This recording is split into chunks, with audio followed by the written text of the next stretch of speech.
the Education Lounge podcast. So we've been trying to get these two people on, these two very, very busy people on for quite a while. Do you want to maybe introduce yourselves and tell us what you do? I'm Ibrahim. I am in my 5th year studying medicine at UCL. Mm-hmm. And I'm Fatima, also in my 5th year studying medicine at UCL. Yeah, so we just thought we'd get them on today and just discuss your journey, basically. Where you are at the moment, how you got into what you're doing, what you're planning to do next. So, yeah. Yeah, I think to start with, maybe your sort of motivations for studying medicine in the first place. So, yeah. I don't know who wants to go first. Fatima. Of course. So I think during school I was kind of like a well-rounded student, apart from PE, I'll say. But yeah, like I enjoyed science, I enjoyed English, enjoyed maths, enjoyed history, sociology. And I think it gets to that time of year, like in year 11, starting year 12, okay, what am I going to do for the rest of your life, which is a very daunting decision to make. And I think for me, I was always drawn to science. Like science has always been an interest of mine. And I just thought, do you know what else could I do? Be medicine, pharmacy, or like research. And I thought, do you know what? Medicine seems to be the thing for me. And then as all like sixth form students would know, when you're applying to study medicine, you need to have like loads of different experiences. So what did I do? Did work experience in like a renal centre, like looking at dialysis patients, did like a palliative care placement, was doing volunteer work throughout that, and I just thought this is something that can really speak to me. And I think another thing that was quite appealing with medicine is like the job security that you get with it. Like it's a really rewarding job, but as well as that, you're not limited or like confined to the UK. You can pretty much go anywhere, which I thought was something that I was like, oh, maybe I can imagine myself like when I'm 30, just off in a different country, helping people. So I think that was like kind of my motivation. And as well as that, I didn't really have anyone around me studying medicine that kind of pushed me towards it. It was very much my own like research and like individualistic decision. Okay, she just took all my answers. But very similar. So my motivation came quite late, I would say, around the time where you have to start thinking about applying. I was always good at science, so I had that anyway. But I did work experience at a palliative care place as well. Was it the same one? Which one did you do it at? I did it in proper Romford, like deep Romford. No. I can't remember the name. Mine was in London. And it was after that, like I saw the comm skills of the doctor, and obviously palliative care is, for those of you that don't know, end of life care. So seeing the way like a doctor really does shape people's lives in their most vulnerable states, I thought, yeah, I definitely want to be part of that. So combining the sort of human aspect with the science aspect that's how I decided that, yeah, this is what I want to do. Right. So there was no like, because a lot of times it's family that want people to go into like medicine and law and that sort of thing. Was that part of it? I've heard that all the time. Oh, why do you study medicine? Oh, like I wanted to do it. Oh, your parents didn't like force you into it? So I don't know what this like thing is in terms of parents forcing you to like study something. I think my parents have been very supportive, like regardless of what I do. As long as I'm doing something, like they would be supportive regardless, which I think is really important, especially when the degree is so challenging and the whole process from like year 12 onwards, like there's so many other things that you're doing compared to your friends. Like in terms of UCAS, you send that off way earlier to apply to universities. You're doing interviews, you're doing all of these other assessments. And I remember like in sixth form, my friends would be like, oh, I applied, I got an offer like the following week. And I'm like, oh, I'm still waiting to hear back, or like I need to do my interview, or I've got this entrance exam to do. So I think it's not something that like you have to, what am I trying to say? It's not a lighthearted decision to make. It's like doing another A-level. Like applying to medicine is literally like doing another A-level with all the things you have to think about. It's a lot. In terms of that, what did you guys have to do in terms of your UCAS, your entrance tests for different universities? Can you speak a little bit about that? Because we get like tons of students that want to do medicine, dentistry, and we get questions all the time on what's the application process like, what tests do I have to do, what GCSE grades do I need, what A-level grades do I need? Can you guys speak a little bit about that? I think that's definitely something that my school did very well. So I went to Ilford County, and they had a like excellent UCAS tutor. I actually didn't know that. I did too. Oh, no way. Yeah. Yeah, I went to Ilford County, but as soon as I got to like year 12, the UCAS team were on it. Like they told me exactly like what to expect, what to do, and they had a track record of getting people into medicine. So that definitely helped. In terms of what you have to do, It's probably changed a bit since, but you have your UCAS application that everybody does, but it's a lot sooner, so it's a few months sooner, and you also have entrance examinations depending on what universities you want to go to. So I applied to 3 unis which take the BMAT exam, so which is a type of entrance examination. There's the BMAT, and then there's the UKCAT, which is now the UCAT. They're like aptitude tests. They're really weird to describe. I don't know how to describe it. If you've done the 11 plus, it's a bit like that. It's like non-verbal, verbal. It's very weird and like abstract. And the BMAT is different in the sense that it has an essay portion attached to it, and it's got like a science portion, and again like a weird non-verbal, verbal reasoning side of things. But with the BMAT, fewer unis take that examination or like accept it. So like it's the case of you need to weigh up, like, is it worth me doing another entrance exam? And it only is accepted by, I think, like UCL, Imperial, and Oxbridge, Cambridge. And Oxbridge, Oxford and Cambridge, and Leeds, something like that. Yeah, something random. But I think I did the UKCAT, which is then the UKCAT, and I didn't do well in it because it's a really difficult exam to know how well you did, and you get the results, and it's just. You do it like in the driving, if anyone's on their theory test, you do it in the driving test centre, and then you literally get your results as soon as. So at that point in time, you will know, like, okay, let me be strategic. Where am I going to apply? Where am I not going to apply? For the UCAT, but not for the BMAT. For the BMAT, you get the result after you've applied. They've changed it now. Oh, have they? Yeah, so you can sit the BMAT twice. So essentially with entrance exams, you'll do them in the summer of year 12. But before that point as well, you need to look at your universities and their entry requirements. A lot of universities for medicine, you need to do biology A-level and chemistry A-level. And majority of people will end up just doing maths A-level as well, just to complete that trio. So I think it's important to know, like, you make sure that by your GCSE grades, you have enough like good grades to be able to do those A-level subjects. So like it's quite an early decision you need to kind of think about. It does start at GCSE, you're right. Yeah. Because you need to have a certain amount of GCSE grades, because a lot of unis will look at that and they factor it all into. Different unis work in different ways, so some of them care more about GCSE. So I know Oxford, for example, they weight it quite heavily on GCSEs, and other unis look at different things. But yeah, and then during year 12, obviously you're doing your A-levels and hopefully doing decently. And then you want to do work experience at some point as well. So whether that's going to be in a GP practice, or some people just do it in care homes, even dental practices, because it's very hard to be able to get a GP practice. Even during COVID, I've seen people doing virtual work experience because of how like difficult it was to attain actual work experience inside a clinical setting. So there's that. Then the summer of year 12, you'll do your entrance exam. So either the UCAT or the BMAT. Or both. Or both, yeah, which we both did. So the UCAT, you get your results straight away. And the BMAT, I believe it has 2 opportunities for you to sit it. I think one in September and then one in November. And you send off your UCAS application in October of year 13.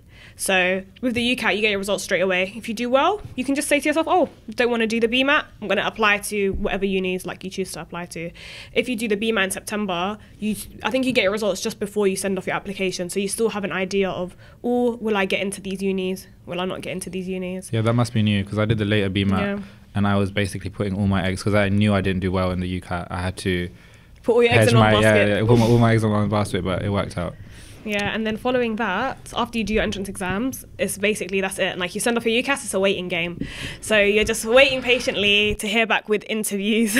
So not even waiting back to hear back with offers, but waiting back for interviews. So it can take a while. Some unis you may hear back in a few weeks. Some it could be like months. So it's a very like interesting period of time. So stressful. Some don't get back to you at all. Yeah, some don't get back to you at all. So you'll be hearing like an update on your UCAS application, and it's like, oh, you've been rejected already. So I think one thing that I learned during that time is just to be prepared for anything. Like you can plan how like your life is going to go. Like I'm going to get into X uni, do this, do that, and you could just be thrown a curveball, and you just need to learn to adapt to it. Kind of like how you took a gap year, right? Yeah, what a good segue. Yeah, that's what I thought. I was going to go for it. So basically, I applied to UCL, and I think I was like in the later application cycle. So when you start applying and stuff, like you learn they kind of do everything in batches. So I think I was in like one of the later batches with UCL. So I remember I did my interview, thought it went quite well, and it was just like a panel interview. So I was just talking to a few like old doctors essentially, and I think they were talking about my personal statement, talking about my BMAT exam, and just a few other things. Anyways, I remember I was in my common room, I think like a few weeks later, and then I just look at my email, I'm like, oh my god, I've got an offer from UCL. I was so excited, and then everyone's here celebrating with me, and then I look at the date and I'm like, wait, I said, this starts for 2018. Like, my offer was deferred. I was like, what year are we in, guys? I was convinced that like they just wrote the wrong year on my email. But as I read the email, it was like a deferred entry offer. So essentially, we want you, but not this year. We'll have you for the following year. And I was like, oh, like I didn't expect that. Like that was something that I had never considered, kind of taking a gap year involuntarily almost. So I remember I was so upset and I was like, oh my God, I'm not starting uni with everyone else. I'm going to be so old by the time that I start.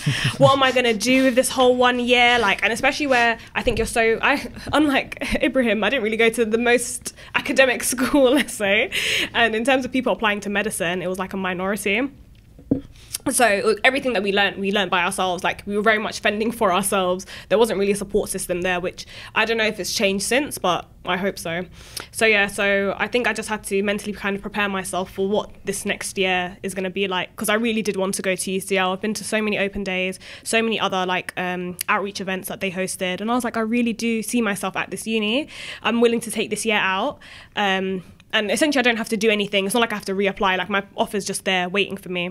And then I started uni, and I'm like, wow, there was other people in a similar situation to me who'd been given a deferred entry offer. There's people there who are like in their late 20s. People that have children. People that have children studying medicine. People that have done one degree and then now they're doing medicine afterwards. And I'm just like, wow, like, do you think this is the worst thing that's ever going to happen to you? At that point in time, I was like, this is the worst thing that has ever happened to me. And especially being someone who's quite like academic and I'm meant to do everything like in a stepwise fashion. This was like a spanner in the works essentially. And I was like, wow, it wasn't that deep. All in all, and I enjoyed my gap year. I think it was like a good time off. Yeah, it's difficult though, because in the moment it really is the be all and end all. And I think even now when I go to like those open interview kind of days, there's helping out MMI practice kind of days at local high schools and stuff, like you can tell. I just remember being in that position as well when I was like in year 12, year 13. It really is the be all and end all. As soon as you get into medicine, you're like, wow, what was I worried about? There's so many different paths, there's so many different ways.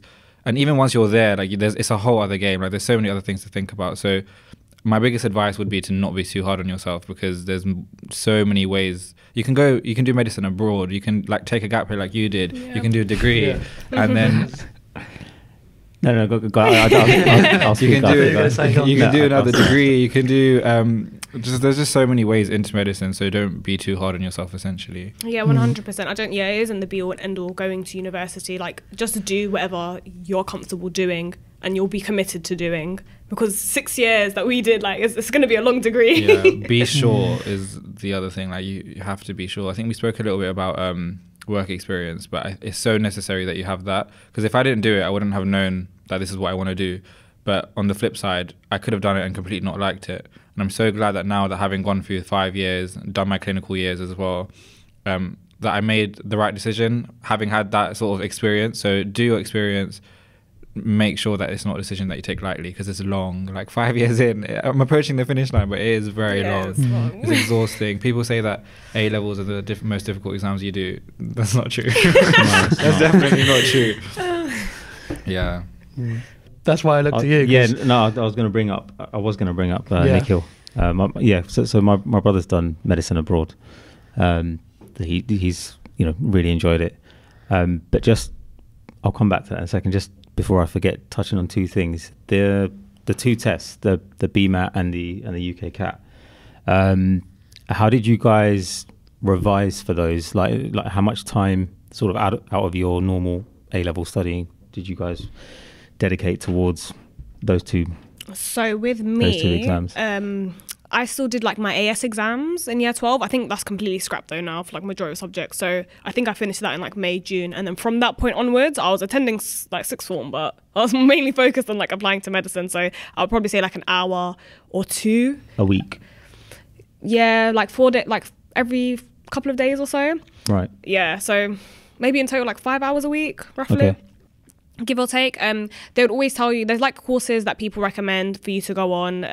Whether I would recommend them, I haven't been on any. I've been on like one personally, and like it was okay, but I don't know if I would like shell out for all of these UK CAT courses or UCAT courses. There's loads of books as well that you can get with practice questions, just so you can get familiar with the examination process. But it's interesting because I think there's this theory as well. I don't know if you've heard this, that the less you revise for it, the better you do, because you're not overthinking the answers, where it's like quite abstract and like verbal reasoning. reasoning, and it's very 11 plus. Like if you think too hard, like, and especially where it's very time pressured, you might just end up just, I don't know, picking the wrong answers. So I met a boy who didn't know he needed to do it. He did it in a week and he ended up scoring like amazingly high, which is insane. I think a lot of it's instinct. Yeah, so I think like gut feeling answers. Yeah. Somewhere written there. Yeah. Go with your gut. So I think that's one part. And then with the BMAT, I think, so there's 3 sections of the BMAT. The first section is meant to be GCSE science. So you don't really have to revise excessively for that because it's like essentially GCSE science, which is not the truth, but it's a bit harder, but it's fine. And then the second section, I believe, is like, again, verbal reasoning, aptitude stuff. So again, it just relays on from like the UK CAT revision you would have done prior. And then the third section is an essay, and it's like I was doing history AS, like I was doing history A level, so that wasn't too bad, like me writing essays and stuff. I was kind of used to it. So also, you'll see, again, loads of courses for the BMAT. You can get loads of books as well, revision books. And I think there's more like online courses now, like question banks that you can do. So I used a website called Medify, I think it's called. I don't know if that's right. But it was a website that was really good. People say that you can't really revise for the UK CAT and the BMAT. I don't know, I'm kind of in the middle. It's like you should do some to get familiar with the questions. But I would agree that, you sort of hit a peak. Yeah. And your best is going to be your best. So I think I did like maybe a week of revision in the summer for the UK CAT, because I think I did it in the summer if I remember correctly. So I took like a week out just doing that, and similar thing for the BMAT as well. When should students start looking for work experience? Like, can they start after GCSEs, or does it have to be end of year 12? And what sort of, so I know you said you did some work in palliative care. What other options are there available for GCSE and A-level students? Because I think my brother managed to get a 5-day work experience in King George, I think it was, or Queen's, but I was having a look just before you guys came and I couldn't find that same work experience program. So what sort of opportunities are there available? Yeah, okay, so in terms of work experience, it's difficult to get. I think Fatima did say it. Unless you're like affiliated with a university and you're actually on placement, it is really difficult as a young person to get, because there's lots of things to consider in terms of insurance and like safety wise. So it's and as well as that, I was going to say, if you're under 18, a lot of the times they don't want you to be in like a clinical setting, and of course you have to apply to medicine when you're 16, 17. So there's that like issue. Yeah, it's not easy. I did go abroad, which you completely do not have to do. So I went abroad to the Dominican Republic. It was with something called Gap Medics. Essentially, people from all over the world, they come on this course and you get placed at a hospital. It was a really good experience because I saw medicine in a developing country. And that was, again, when like the sort of spark clicked. I was like, yeah, this is definitely something I want to do. It's really good to like meet with different people from different parts of the world, and also see something which isn't the NHS, because the NHS, although struggling, is great. But not everybody has that. Not everybody has like a nationalised health service. So that was a really, really good experience. When did you do that? I did that in the summer of year 12. Okay. I then started like thinking about applying. That was just to see if I actually even like it. Yeah. But then I realised it's probably more useful to have work experience in the UK if you're applying to medicine in the UK, because the whole point of the work experience is they want to know, do you have a realistic expectation of what it's like to study medicine in this country? Because often being a doctor is glamorized. People think, oh, you earn loads of money, you do this, you do that. The whole point of the work experience is like, no, that's not it. The NHS is not glamorous like that at all. You need to have a good sort of realistic understanding. So then I actually applied to do this palliative care week at the Royal Free Hospital, and I had sent my application and not done the experience yet. So that's something that I was able to talk about in my in my interview, but I just mentioned in my personal statement, I have this planned, if that makes sense. So it's not there are ways around it. I think personally what I would recommend is after year 11 in GCSEs, just enjoy your summer, because that's going to be like the good summer that you're going to get. That's a good point, actually. Yeah, apart from the year 13 summer, I guess. But yeah, I would say enjoy your year 11 summer. I would say don't think about it, but don't actively make any plans personally. Like, you've had such a stressful year. Just relax. And then when it comes to year 12, when you've applied for your A-levels, of course, make sure you've got biology and chemistry down, and then you can start doing work experience. So I did like a week placement in Queen's Hospital, actually, funnily enough. And it's so funny because the girl I did placement with, she ended up going to UCL as well later. So, full circle moment.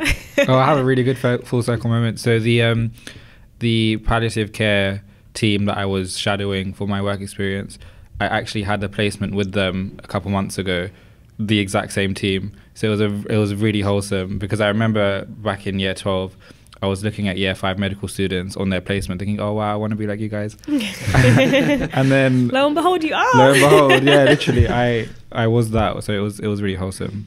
But yeah, and then I did one placement in Queen's Hospital. That one, thankfully, was an already established work experience program. So I think I just checked like Barking, Havering and Redbridge, like that trust. I checked what work experience programs they already have, because I thought it would be easier to just go to something that's already a working program, rather than me emailing doctors, hi, by the way, I'm a prospective like medical applicant, can you please take me on for like a week shadowing you? So I thought that would be the easier route. Did that for a week, and then with my palliative care placement, which was somewhere a bit deep Essex, like it was in the middle of nowhere basically, that one I think I just emailed saying, hey, like I'm interested in doing this, like can I do this? And they were like, yeah, sure, like just join us for a week just to see like what everything's about. So I think in terms of options, in terms of doing work experience, you can either find an established program, which is quite helpful, or you can basically email doctors, like go on websites, find doctors' emails, hi, let them know who you are, and see what options they can provide for you.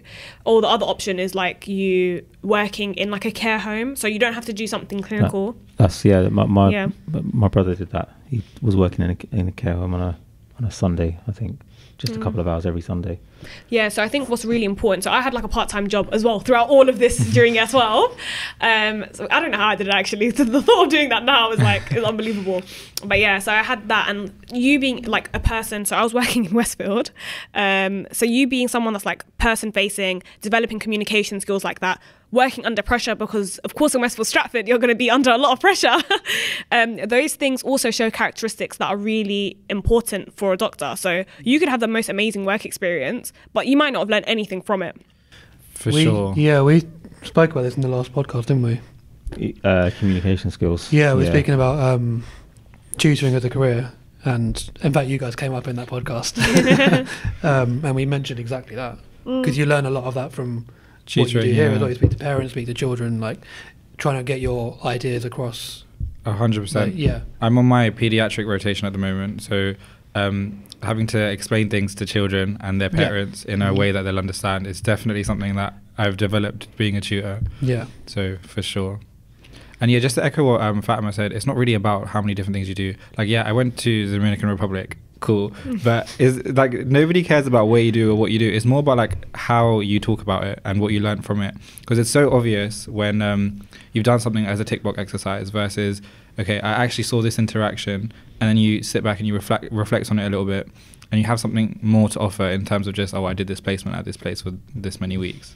Yeah, I remember, I think one thing, so with personal statements, whether they're still going forward in these next couple of UCAS applications, I'm not too sure, but essentially in your personal statement, you're talking about the different experiences you've had, but most importantly, what you've learnt from it. So reflective writing is such a big thing that we do, like even now in medicine. So we see a patient, what have we learnt from that patient? What has that encouraged us to do in terms of ourselves and our self-development, which I think are very important traits. So yeah, don't feel like you need to, oh, I didn't get like the GP placement at this specific practice.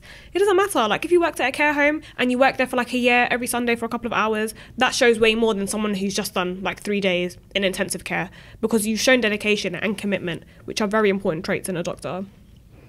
I think what would be useful, if you can, do you guys think you could give us just a quick sort of breakdown of the sorts of things that you study in sort of the first 3 or 4 years of the course? Because again, that's another thing that we get questioned on, and I think it'd be really useful. I genuinely have no idea. So I think it'd be really useful for like everyone. It's in very general, variable depending on what university you go to. Yeah. So I'll speak on UCL, who they have a more traditional sense. So you learn science for 3 years, and then for years 4, 5, and 6, you're purely just in hospital placements. So for the first 3 years of my degree, well, for the first 2 years, you're just learning science. It's lectures. It's you do fun stuff as well, like for example, you have dissection, so you get to Remember, dissect. that's fun for everyone. I don't know. you get to dissect a human body, which is pretty cool. that sounds like a nightmare to me. So. Yeah, you're literally 18 years old, and you're in a room with about 20 dead bodies in it, and you're just all around a dead body just cutting. Yeah. Obviously, it's a bit more structured than that, but essentially, yeah. Maybe we're too You find that desensitized fun. to this. Yeah, you do become You kinda have to desensitized. be. Yeah, you have I to. mean, we look at it, it's very bad. It's not personal at all. Like, it's just anatomy for us. Like, we're trying to learn, where did this artery, or like, what's this organ? Yeah. Like, what is supplying it? So, super useful. yeah. But yeah, very science heavy for the first couple of years. So for the first couple of years, how much clinical exposure do you get? So Like being in hospitals, and is that? UCL is different in the sense that it's preclinical for the first 2 years, literally, and then Right. we'll talk about our intercalated year as well. So we do we take third year as a break, we do another degree during that year, and then years 4, 5, and 6 are clinical. So we have very minimal exposure to clinical practice, but that's only UCL. So I know St. George's, on the other hand, from day one, like, it's clinical, like, you're doing stuff. So I think it kind of depends where you want to go and where you want to apply. So UCL, I think, pride themselves in us learning the knowledge and then applying it in practice. I think that worked pretty well. As in, from my Yeah. own experience, I think it was quite useful to be able to build on something when I went to hospital. So you're still learning in 4th, 5th, and 6th year, but you're learning the more clinical side of things, whereas as opposed to the nitty gritty. But it's good to have like foundations to build on. But I think it just depends on what you're after as well. So if you want patient contact from day one, then look for the unis that offer that, like Fatima was saying with St. George's. Yeah, I can't tell you other unis off the top of my head, but Yeah. yeah, UCL and I think Oxbridge, so Oxford and Cambridge are very much like pre-clin, then clinical. But that's everything that you'll be able to find on their websites. Like, it's not something that they'll hide from you, and then you'll find out, like, when you first start, like, you're not seeing patients for 2 years. And we do have some instances where we have, like with CPP. Yeah. So we would have like patients come in and discuss their conditions, but it won't be the same as a hospital setting where I'm trying to find out what's wrong with them for the first time and diagnose them. It's very much like, someone who might have a chronic condition and like how they've been living with it. And then we talk to them and ask them things more so about like their lifestyle and like how their experience with healthcare has been. But apart from that, very non-clinical at UCL, essentially, first 2 years, which isn't too bad. When you say the first few years is quite science based, how much of that is sort of nutritional based as well? So, or is it all just? I don't know how to phrase this, but is it all primarily on like your organs, the body, the cells? But do you also look at the effect that nutrition has on different conditions and cells and stuff? Or because I've heard that, like from other people that have studied medicine, that they don't do a lot of studying on nutrition. But is that the same at UCL? Or? We had a module called Fluids, Nutrition and Metabolism. Oh, yeah. Yeah, we did. We did. If you remember that, I think your Yeah. second year. In terms of the split for the first 2 years, it's building on biology from GCSE biology knowledge. And it's very organs based. So like you were saying, like you'll do the respiratory system, you do the cardiac system, you look at that, the hormonal system. We did have a bit on nutrition. I think that kind of thing is a bit more clinical. You learn more in terms of management and how like things like diet, exercise, lifestyle affects conditions when you're explaining it to patients, for example, or you're learning how to treat and manage conditions. Is that what you were sort of getting at? Yeah. Well, I Yeah. don't think it's like But it's not- nutrition you don't- focused. Like, we don't Right, have okay. anything specific. And as well as that, I think what I realized is doctors are very like specialized. So if you want to know more about nutrition, you're most likely going to see a dietitian regarding that. So there's always like a big team with people who are more specialized and a bit more niche on certain things. I think because from our like conversations off of camera, we've both had that experience from the patient side where like nutrition and lifestyle really isn't taken into account. It's just like here's some medicine rather than looking into more like root causes. It's like symptom treatment rather than root cause treatment. Yeah. I think that's also telling of the NHS as well. Like you have so much turnover. You just need to give a patient something to sort of treat them and then move on, kind of thing. But now we are seeing things like social prescribing. So the idea of like prescribing literally people to different community groups or things that might actually help them heal in terms of the environment that they live in, rather than just giving them a medicine. And a lot of what we are taught in terms of management is got a conservative like at the forefront. So before you give pills and before you do surgery, what's their lifestyle like? Are they smoking? Are they drinking? What's their diet like? That kind of thing. So maybe that's something that's changing. Yeah, and I think there's even been like strides in terms of being very like having culture, using culture as a context as well. Like in terms of diet, like you're not going to tell someone who like someone like me who primarily has a diet like because culturally like of rice and meat and stuff like that, which may not be the healthiest thing, but you can't just tell me to cut that out altogether because that it won't make sense, especially if that's what something that I've like grown up with. So I think that's another thing that I've seen doctors doing in terms of like, oh, looking at how your culture, your background, where you live, all of these factors come together to essentially influence someone's health, you know.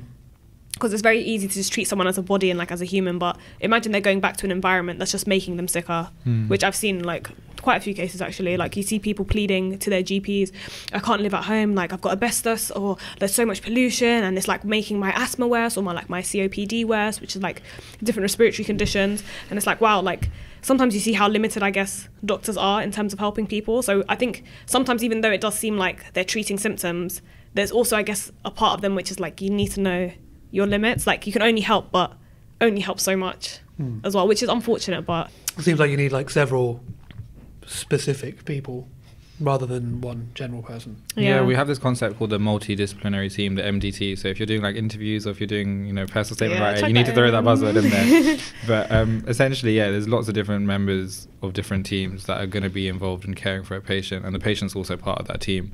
So we were saying like doctors will only get you so far, but you need to look at like physio or occupational therapy. Like, is their home safe for them to go to? You know, do they need mobility aids? Do they need help with their cooking and cleaning and general activities of daily living? So it is a very holistic kind of approach, and that's only something that I learned having done clinical placements and speaking to patients, because as students we have a lot more time than a 10-minute session that a doctor might have. So patients are more likely to tell you and open up to you, and you really see that it's not straightforward. It's not ever black and white. It's loads of grey area. Doctors do their best, patients do their best, but again, there's just so many factors to consider. In terms of, you know, I just thought of something now. In terms of like research and stuff, first of all, when you're in university as a medical student, do you get to participate in you know all of these research studies that we see? Do you get to work with other doctors on different studies? Yes. And then also, as a doctor, how sort of on top of these studies you have to be, because it seems like there's like a new publication virtually every single hour.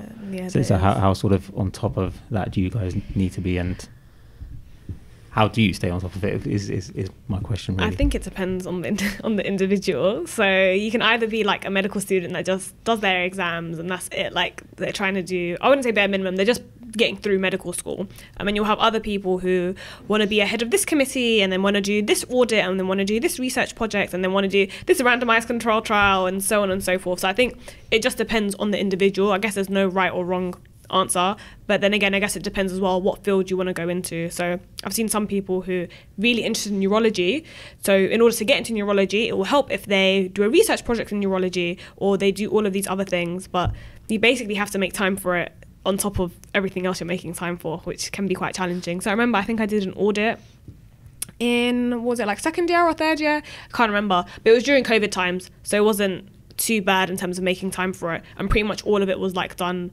virtual as well, so it wasn't the end of the world. And I think I did like another research project as well, like in the summer.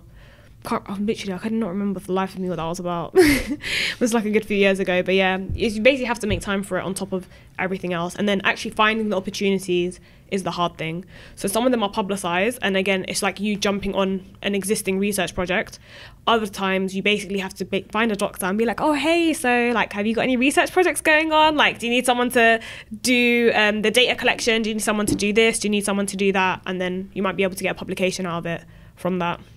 Yeah, so in terms of research opportunities, I think I decided quite early on that I don't like research, but all the opportunities that I have come across have happened very organically. So I'll be sitting in a clinic with a doctor whose specialty is this part of this very specific condition that affects the heart, and then they'll have like some kind of consultant that will have some kind of research going on, and then you sort of jump onto it as a medical student. So it's not something you have to do. If you want to go into a specific specialty, then it's good to do, because it will get you, you know, on the ladder kind of thing. But yeah, definitely not something that you have to do. And again, all those opportunities sort of happen very, you know, organically. So if you want to help out, you can. You do a lot of data collection. Like it's very tedious. Like it'll be tedious work, unfortunately, but it'll be worth it to be able to see like you've got a publication at the end of it. So yeah, again, it depends on who you are, really. And I think earlier you were saying about how our structure is 6 years, so our course is 6 years, and lots of unis do this. But in your third year, you're doing something called an intercalated degree. So it's sort of midway through your medical school. Like a master's, is it? It can be a master's. Mostly it's a bachelor's. Yeah. Okay. So for UCL, it works differently at different unis. You have like a list of topics and subjects that you can study. So we both actually studied global health. So right now we have degrees for medical sciences with global health. And then hopefully when we graduate, we'll get our MBBS. So in the space of a year, you get another degree essentially. But that's where like a lot of research opportunities are. So people did different things. So some of our friends might have did cardiology, and they were working with consultants on their cases, and then they got publications out of that. So if you're keen on research, then look at universities that have a intercalated degree. And I think when you work naturally, like there'll be some sort of research for you to do. Like even as GPs, there's ways for them to optimize their practice and optimize treatments and stuff. You'll probably have to do some sort of research projects on that. So it can be a very brief project, or it can be something that might take the span of like months or years to complete. And it really shows that how important it is to be literate in these kind of areas, because it's so easy for the media to sort of spin something in a certain way. Yeah. But then when you read a headline and then you okay, study shows, you look at the study and the study didn't show that at all. It's just very skewed. Yeah, it's very misinterpreted. So I think those kind of skills are important, and we do learn them. Yeah, but I think it's also important in terms of like patients. Like we learn about this as well. Like it's something known as patient activation. So how involved is the patient? And you haven't covered that part yet. No, not yet. No, it's all right. How involved is the patient in terms of their care? So some people will see the doctor as the be all and end all. Like whatever the doctor tells me to do, I'll do it. And then you have the other end of the spectrum where patients are really involved in their care and they're like a part of the team. They may even like research things and bring it forward to the doctor. I've seen these treatments. Do you think I should like go forward with this? So that person would say is quite activated. Yeah, you're saying a lot, which is bringing up a lot in my mind. But that's what like we're hoping for people to do, because I think it's quite like what I've realized. That's why communication skills are so important. People will hang on to each word like a doctor will say, and there's some things which you say and like you don't, not that you don't realize, but like you're just so used to how you speak, or maybe even just like you using fillers or the terminology you use. You'll be so stuck with using scientific terminology, and it's like, wait, this person doesn't know what I'm talking about. I need to like break this down or like simplify it. So I think it's really hard just being that doctor that the patient's just taking everything you say, or maybe even taking it like very literally. So I think that's why it's really important, I think, for patients as well to kind of take initiative with their health, because you only see us for that short appointment, maybe a short telephone consult. You're going to be dealing with that condition or that illness or whatever it is for the remainder of its course. So I think that's why it's really important for people to research, but research in good sources. It's a double-edged sword, isn't it? Yeah. Because sometimes you can Google the wrong thing, not understand the reason why a doctor might not be giving you a certain treatment even though you've seen it online. There is a lot to think about, and I think sometimes patients come with ideas but they don't realise the background, whether or not it's suitable for them, kind of thing. So yeah, definitely a double-edged sword. Yeah. In terms of, I know you guys aren't there yet, but what happens sort of after your course? Can you talk us through, the structure after? I think is it FY1, F1 or FY2 that you do? Yeah. So could you talk just so that people have an idea of what happens after the course, and when they can start to sort of think about either specialising or becoming a GP or... Do you want to do it? Should I? Oh, go for it. So you have either 5 or 6 years of med school, right? Mm-hmm. And at the end of that, you're a doctor. You have graduated, you're a doctor, fine. You have to do 2 years for the NHS as a foundation year doctor. So that's FY1, foundation year 1, and then foundation year 2. So you're placed somewhere in the country, and you have placement, you're working as a doctor, you're a junior doctor. When you say you're placed, is that anonymously, or are there more tests for that? Basically, I think the system's changing now, so we're not too sure. But we'll talk about the system now, but right now it depends on how well you did at med school. And and then basically in final year, you do another exam called the situational judgment test, which is very similar again to the UCAS. So this theme of like, I don't know, abstract understanding of like reasoning and stuff always comes up. So you do that exam in final year, and essentially where you're placed is like half of your SJT and then half of how you've done in med school. So those come together, and then you get given a ranking, and then you rank all the hospitals you want to go to, all the specialties you want to go to, and then based on how well you did, then you end up going there. That's how it is right now, but that Okay. could be changing. Yeah. So you do your placement for 2 years, and then you sort of join a specialty program, depending on which kind of route you want to go down. In terms of when you decide that, I have no idea what I want to do going forward. I know foundation year doctors in their second year of training that still don't know like what they want to do. So there's no sort of pressure in deciding. Unless you want to be like a surgeon, or you want to do something very competitive in med school, you want to do it, then yeah, okay, fine. You can do all the extra things that you want to do throughout med Yeah. school. And then I know a lot of people, sorry to cut you off, have been taking an F3 year as well. So you've done F1 and F2, and now you're basically on the register and like you're a qualified doctor in the sense. And then you can do another year where you're doing agency work essentially. So you might work in A&E for a little bit. Some people travel for a little bit, and then you can have more tasters of different specialties that you may not have experienced in your previous years. And then once you're done with your foundation years, then you begin specialty training. So GP, I think, is like the shortest. Yeah, It'll be a GP is three- the shortest, around 3 years, and you. Yeah. That's what I was going to ask about. Is the path different for? The path is very like depending on what specialty you choose. So GP is like one of the shorter ones. Within 3 years, you are a qualified GP. Right. But Other specialties. other than that, it sort of depends. Do you want to do medicine? Do you want to do surgery? If you want to do surgery, you go obviously down the surgery route. If you want to do medicine, then there's loads of specialties that you can choose from, and they sort of all have a training program. A lot of them are centralized, and then you go off into your Yeah. branches. But all in all, it will be around about like 7 to 9 years before you're Yeah. a consultant. So that's why typically consultants are quite odd when you see them. And as well as that, people don't run through completely. So they won't like leave med school, do F1, F2, start specialty training straight away. People may take breaks, like people might they do loads of things, maybe go into like academia for a little bit. People might have kids, leave medicine, come back. So you'll see people from like all walks of life essentially who end up becoming a consultant at some point. But yeah, all in all, I think the youngest you could potentially be is like 32 or something, roughly. So finish As a med school around consultant? 23, 24. By 26, you've done your around 33, 34. I think Yeah. is the youngest you could Is be. the youngest you'd be as a consultant, and that's having no breaks, which would be tough. It's a long, Yeah. very long time. You're talking, well over a decade, isn't it? Yeah, essentially. It's a long time. Isn't it even longer in the States? In the States, they do med school quite differently. Yeah. So you know how we have sixth form and then we start med school at 18. They have college for I think 4 years when they leave high school at 18. So when they start medical school at like They 20. have like their minor and then they major in something. Yeah, like they that. start med school at like 22 or something like that. It's weird. But I'm not too sure about the American system. From all I know is from what I've seen on Grey's Anatomy. We can go on to that. Future Our goals. I don't know what my future. Do I even goals know what I'm are. doing tomorrow?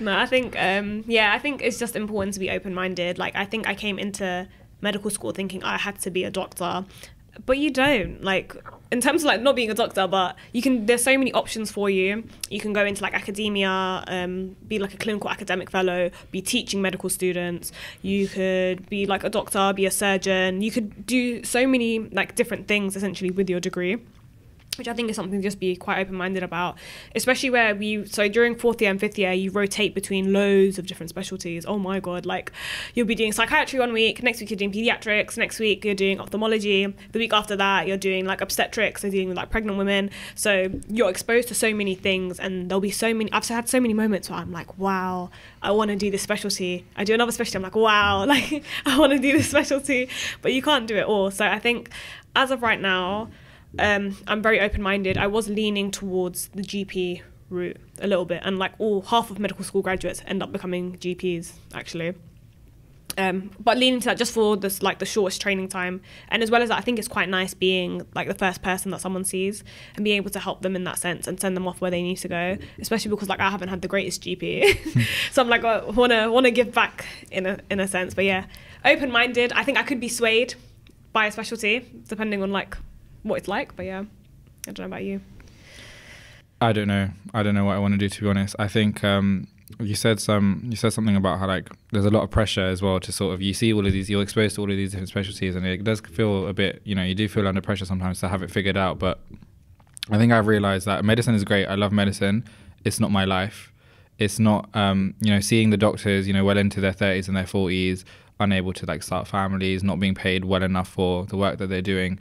I think I love medicine, but it's not my life. So I want to choose something that gives me a good work-life balance, and I think that is really difficult to do in terms of a lot of the specialty programs, because you have to give a lot of your life to it. There must be like some like specialty programs where you'd get sort of normal working hours and ophthalmology.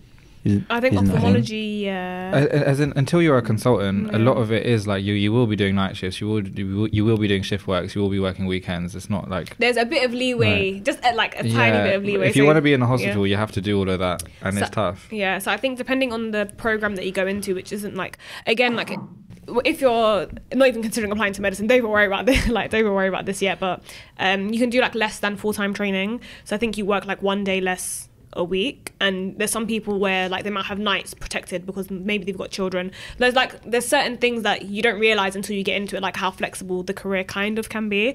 It's not the most flexible career at all. I mean, you're not going to be working from home. No. So that's like something to consider. Like you can't be doing like surgeries in your living room. But yeah, I think there's a lot more opportunities than we know about. But again, like only until you get into the profession, then you'll see. I'm not that well versed in the Yeah. training programs at all, to be honest. I think that's not really something you worry about until you're a bit closer to the time. For now, it's just like getting through it. Yeah, so I think like ophthalmology is a career, even psychiatry actually. So when I was on my psychiatry placement, met a guy who's, what is he, ST3? Something like that. So he's in his third year of specialty training, and I believe there's 7 years of specialty training. He was like, yep, I chose psychiatry because I know for a fact like I'm going to be home 6:30 most days. Start at 9. Like it is demanding work, but it's not the same as you being in a hospital work. Whereas that could easily be 12 hours, night shifts. You haven't eaten, you haven't had like a proper break, haven't even gone to the toilet. That would be the case for a lot of doctors. Yeah, not saying that GPs obviously don't have a really hard and busy life. They Yeah. do. But I just had my GP placement, and one of the doctors I was placed with was an orthopedic surgeon and decided to give it up and become a GP because it just wasn't working with his family life. He needed, was home late always, really difficult to sort of balance everything. So depends what you value. Yeah, I think it's just always like, as you said, like putting yourself first. I think it's just the most important thing, because with any job, like you can be replaced, which I think is a sad reality. Yeah. So yes, I think putting yourself first, making sure you don't burn out, which we even have to try and take care of ourselves during uni. Because it's so long. Yeah, It's so long. burnout is a very real thing. So yeah, so I think that's just the main thing. Like do something that you love. Obviously that will help you, but again, like make sure you're taking adequate breaks when you can. I think the emphasis really is though, like make sure you've decided properly whether this is something that you want to do. Because I even know people now that like go into their 3rd, 4th year and realize it's not for them, and that's not a great position that you want to be in. So before you start applying or before you start your medical school journey, do some experience, speak to people, ask doctors, what's the worst part of your job? What do you not like? Try to think about whether you can handle that, because it's a very long time and you change a lot, because you start when you're like 18 and I'm now 23. I'm not the same person I was when I was a teenager. So different things mean different things. Like your priorities change and shift. Yeah, I think. Do you remember when you came into Loughton a few weeks ago after your placement? You said you've got a few friends that you said they've decided to go down a different route. Yeah, so I think a lot of them have realised that even if they don't go into practicing medicine, they're still quite employable with a medical degree. 100%. And a lot of people are going into med tech. So there's a big rise of that at the moment. Like startup stuff, or Yeah. think Yeah. like starting their own thing, or Yeah. joining other Or startups. joining other startups Yeah. as well, yeah. I have a friend actually who he's doing his computer science masters this year. So he took a break from medicine, did his computer science masters, and he's joining us again for like final year. But he had like a startup. I think it failed, but like that's the whole beauty of it. Like you're learning from all of these experiences. And for him, I think he is quite interested in like the medical side of like technology, because again, that is an emerging domain right now. But even with that, you think that the NHS has all of this like bureaucracy. He goes, the same thing you'll find like in medical technology. Like there's a lot of red tape. There's a lot of things going on. So I think it's a case of the grass isn't always greener on the other side. I think just kind of know what you're doing and why you're doing it, like renewing your intentions and stuff like that. And I think another important thing I think is just like this whole thing about like sunken cost. I feel like people think, oh, you've done 6 years of a degree, you have to be a doctor now, like by the end of it, which isn't the truth. There's so many things that I've learned from this degree that I can apply in so many different aspects, like so many ways. So don't ever feel like you've wasted time. Like everything that you've done has brought you to the moment like that you're here right now. Wow, that was beautiful. That was really profound, right? But yeah, that's what I believe. There's no wasting time. Yeah, it's true. It's true for anything. Yeah. Yeah, and I guess if you're worried about like the length of time, you're gonna be 24 in 5 years time anyway. So would you want to be 24 and be a doctor, or do you want to? And like you're still young, like 24 is so young. Like it's literally like you think it's so old, and then you become 24, and you realise, wow, like I'm still in my youth. No comment. Should we wrap up? Yeah. Just to finish off, just if you guys don't mind, could you just give just summarize key points for students interested in doing medicine, and then we can end it after that. You can go first. Okay. Speak to people that have been through it, whether it be students, doctors, whoever. Just speak to people. Okay, get loads of experience. Ask them what they don't like about their job is a really big sort of feedback I would give, because if you think you can handle that, then you'll probably be all right. Don't be too hard on yourself. Okay, getting into medicine, applying to medicine, all that kind of thing is not the be all and end all, and you'll realize that as soon as you sort of join, you'll realize that there's so many different paths, as we've spoken about earlier. So don't be too hard on yourself, and just generally like put yourself first. It's a long degree, it's a long course. Whatever you end up doing, just make sure you're always leaving time for yourself. Yeah, I think I just want to reiterate that. Just roll with the punches, basically. Like you're going to be throwing a lot of curveballs whenever you're applying. So just go with like what life hands you, essentially, and don't feel too disheartened. Again, you're going to think at 18 this is the biggest decision of your life. There's going to be much bigger decisions along the way. So I'd say do your research, definitely. Research your universities, speak to people, speak to your teachers, look at universities as well. I think a lot of people don't, this is another point I should have mentioned actually. Universities have loads of outreach programs for like when you're in year 12 and 13, which I would really highly recommend for you to apply to and get a taste and get an experience. So I think that's the most important thing. Find out what's out there. And there used to be one at Nottingham, right? Called, was it Medlink?